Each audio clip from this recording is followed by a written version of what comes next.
Meu nome é Camila Neves, casada com o Thiago Neves, que é presbítero também no Seio de Itaipu. Antes de ser delegada, eu gostei que sou serva, filha do Senhor, chamada. Na verdade, eu primeiro me tornei delegada, minha conversão foi depois. Tenho mais ou menos 10 anos caminhando aí com Jesus. Eu cheguei num momento da minha vida que às vezes a gente tem tudo, tem o carro que quer, mas sempre falta algo, falta um principal, o essencial, que era a presença de Deus. Tinha um vazio dentro de mim, que cargo, que prestígio, que absolutamente nada poderia suprir, somente a presença do Espírito Santo, que é transformadora, que preenche a nossa vida por completo. Eu fui alcançada por essa graça, pela glória de Deus. Eu estou aqui para transmitir esse conhecimento para vocês, mulheres.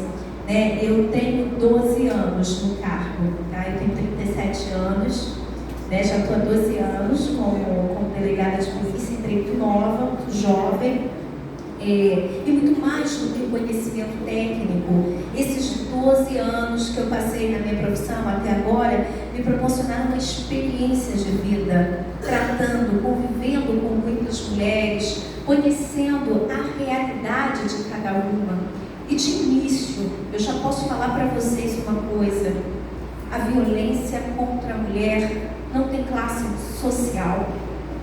A minha primeira lotação foi em São Gonçalo, em Neves, na 73DP. Mas a partir daí já fui para Niterói, passei boa parte da minha carreira na Zona Sul, no Leblon.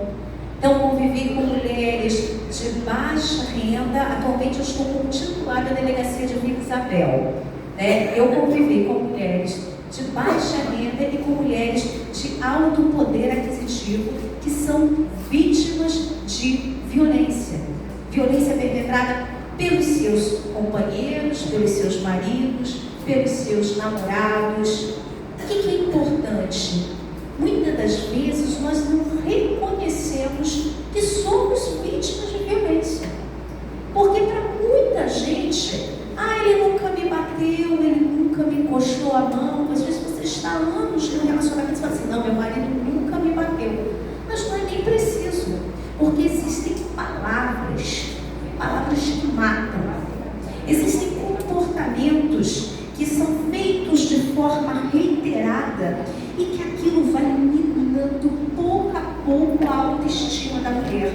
A gente tem falado aqui de identidade, A Priscila colocou muito bem a questão da apresentação pessoal, e aquilo vai minando a sua autoestima, que você até não consegue nem mais se vestir bem, você não tem nem mesmo prazer de se olhar no espelho, de se arrumar, porque às vezes você está dentro de uma relação que você está apagada, você está sendo vítima de violência e você nem percebe, nem se dá conta. Então a gente já começa a ir falando das formas de violência. E eu digo para vocês como um testemunho pessoal. Eu como delegada, eu estou vivo agora o meu segundo casamento. Depois que eu me converti, eu fiquei 5 anos esperando no Senhor e orando para ser completa em Cristo. Deus me tratou, eu me senti completa em Cristo. Eu tenho aqui, a própria Michele está aqui, me conheceu antes de eu ser convertida.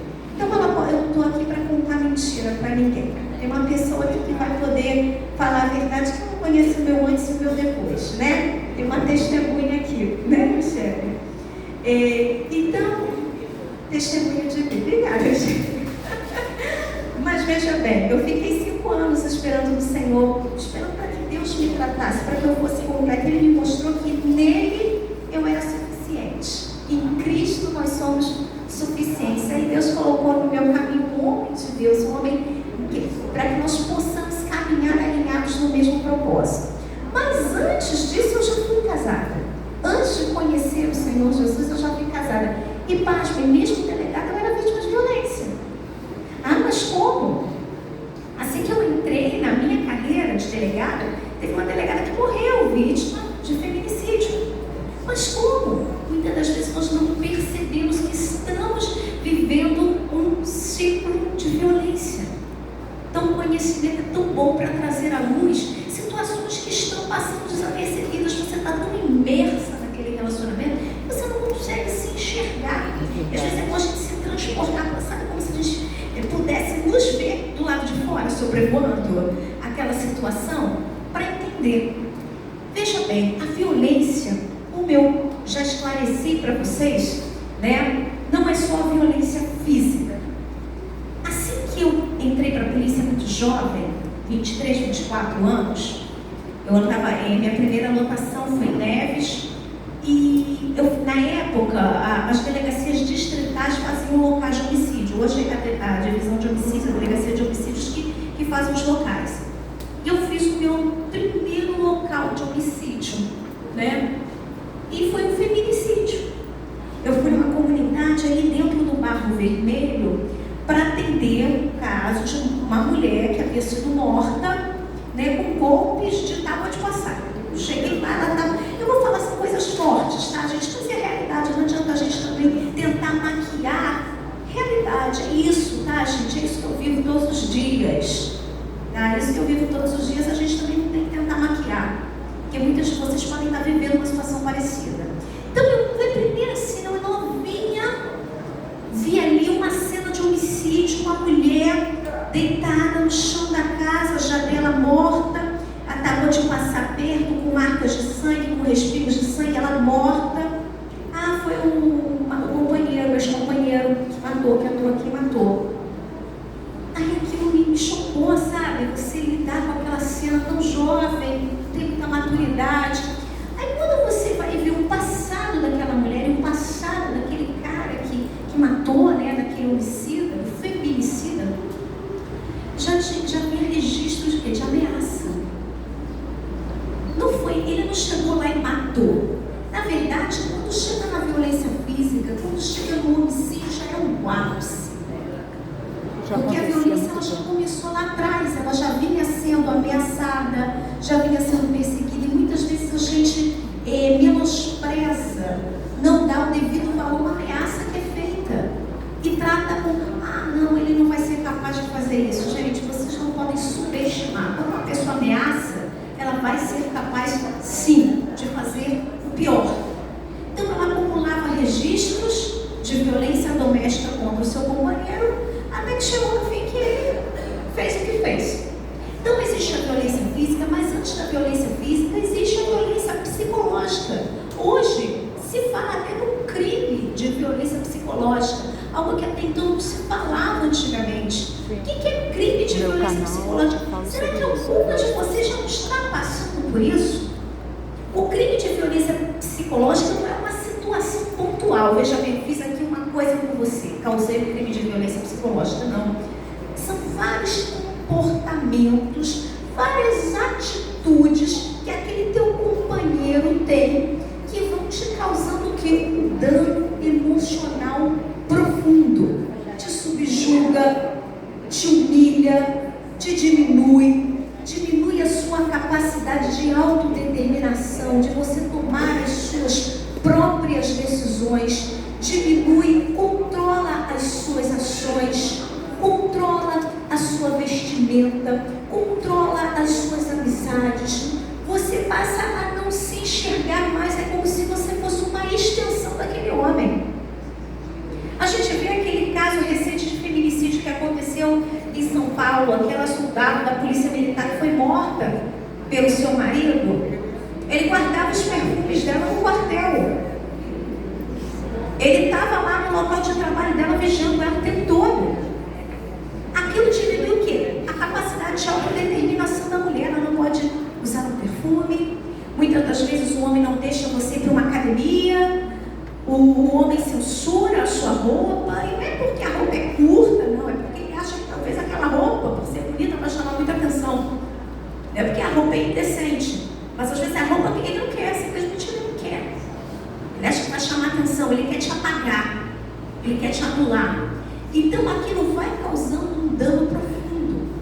Outro tipo de comportamento que caracteriza a violência psicológica, eu peguei isso quando eu estava no Leblon. Eu trabalhei no Leblon e chegou uma jovenzinha que tinha um namorado. Ela ficou 5 anos com aquele rapaz e resolveu terminar a relação. E ele não aceitou, né? Meu marido até acompanhou isso de perto, né? Que eu consegui um caso de prisão, decretação de prisão preventiva por crime de perseguição de violência psicológica. Por quê? Ele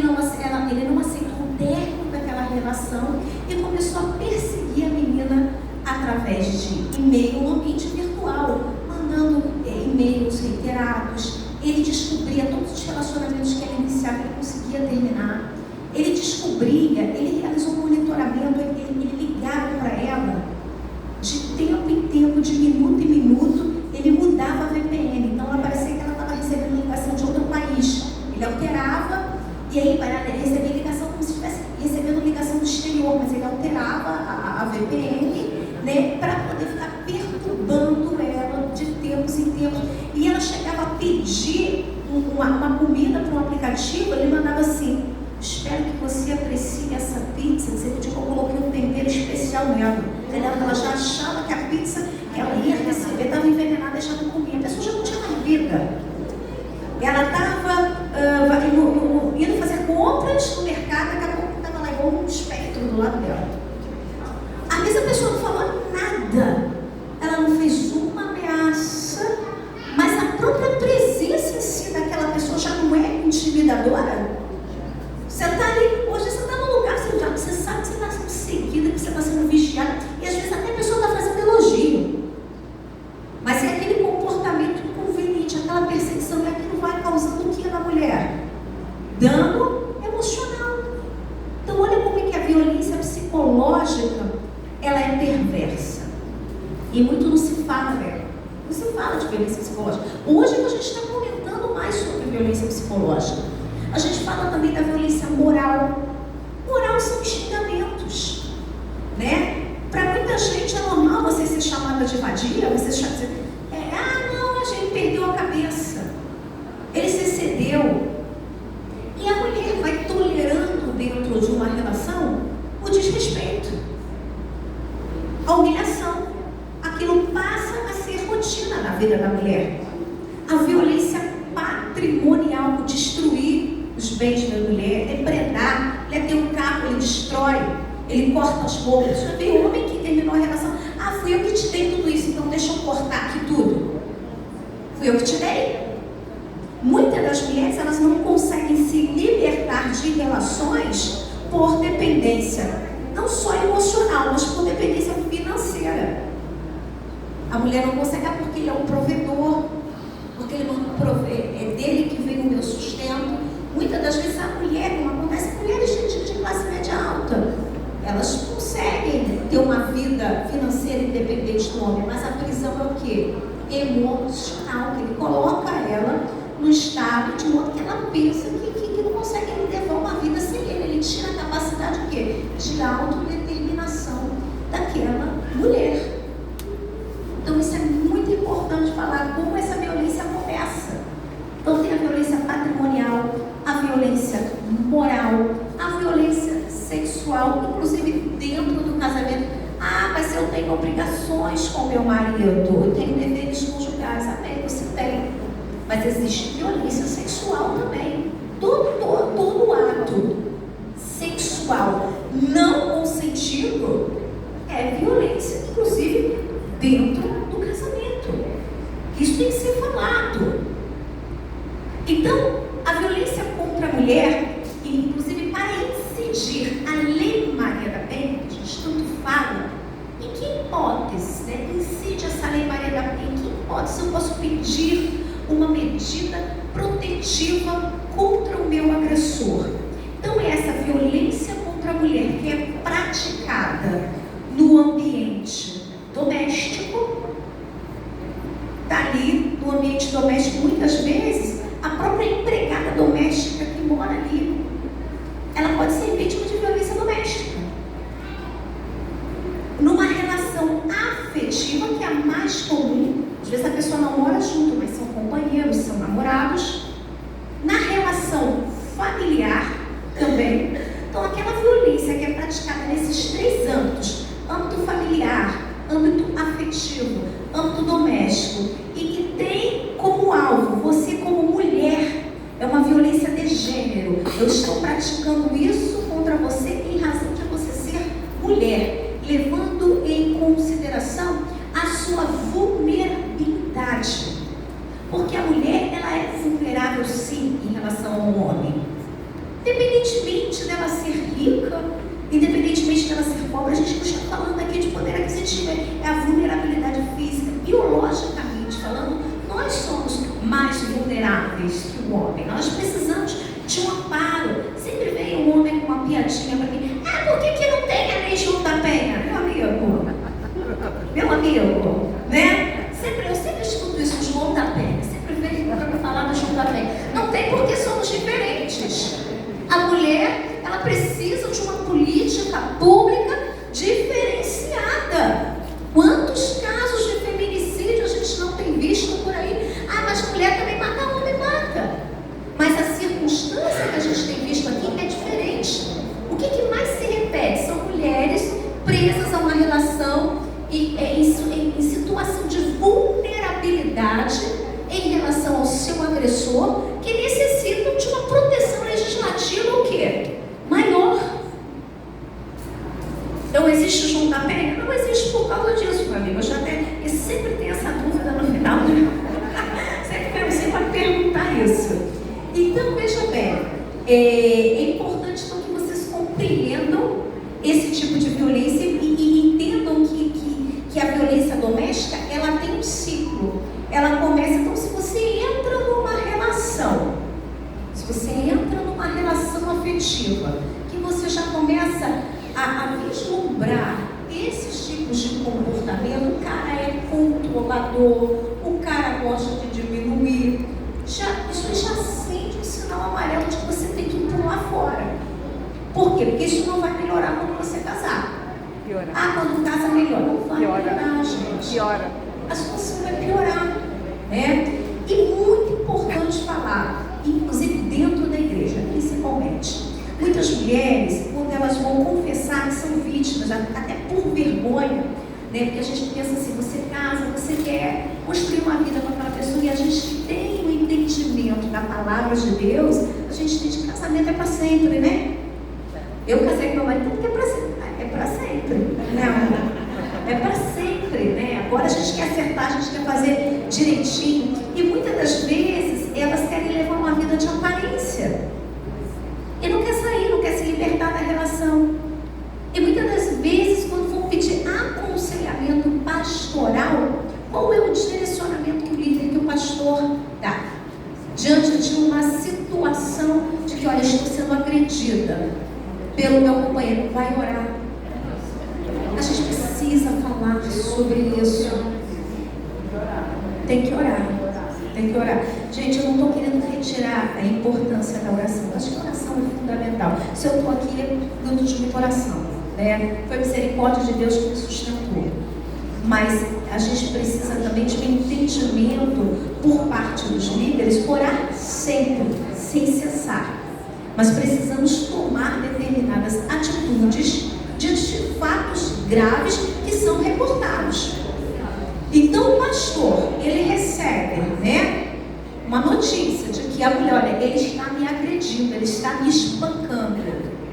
Olha só, tem situações que não podem ficar confinadas no âmbito da igreja.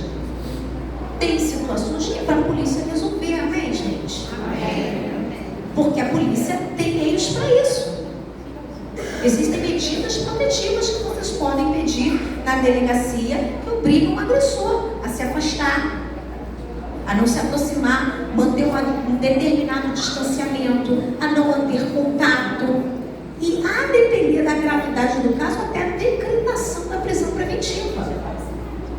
Hoje em dia nós temos o crime de descumprimento de medidas protetivas. Então, a mulher vai na delegacia. Olha, eu estou com medo, ele tem me ameaçado, ele tem me perseguido, eu não tenho levado uma vida saudável, acontece isso, eu não tenho mais paz, eu não gosto essa mocinha. Eu não tenho mais paz, eu não tenho tranquilidade. Quando eu trabalhava no Leblon, ela veio nos pedir ajuda e mostrou as mensagens. Mas era uma coisa que quando você ia, você que estava de fora, você sentia um mal-estar tremendo. Só de ler, dava aquele mal-estar, aquele peso. Eu ficava imaginando, se eu estava sentindo aquele peso, imagina aquela menina que estava me noticiando aquele caso. Foram decretados. O que ele fez? Ele debochou. Ele ia na delegacia, ele escarnecia, ele continuava ligando para ela, alterando a VPN. Ele continuava gente doente só telecana. Não tem como. Para gente doente é prisão. Não tem como negociar com gente maluca. Entendeu? Ainda mais esses casos de stalking que revelam comportamentos obsessivos, comportamentos compulsivos. Nesses casos, é prisão. Depende, a gente nunca pode subestimar.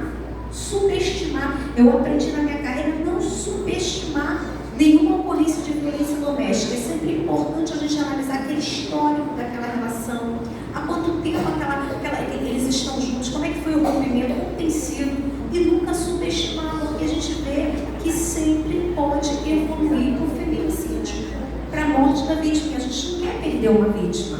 Tratada sexualmente pelo padrasto, isso aconteceu comigo, né? Ela noticiou com detalhes, o cara confessou para a mulher que ele mantinha relação, ele forçou a menina de 13 anos, eu consegui a prisão dele, depois a mulher se arrependeu. A mulher se arrependeu de ter trazido a menina para denunciar o agressor. Eu lembro que eu fui intimada para depor.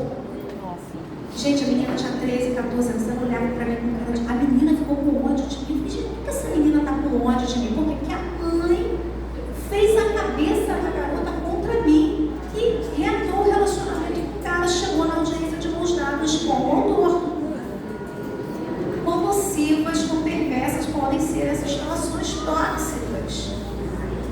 Agora te abrir, né, Michelle? Se você quiser perguntar alguma coisa, se sentir à vontade para falar, né? A gente está aqui para poder tirar dúvida, para aconselhar, tá bom? É isso, Michelle.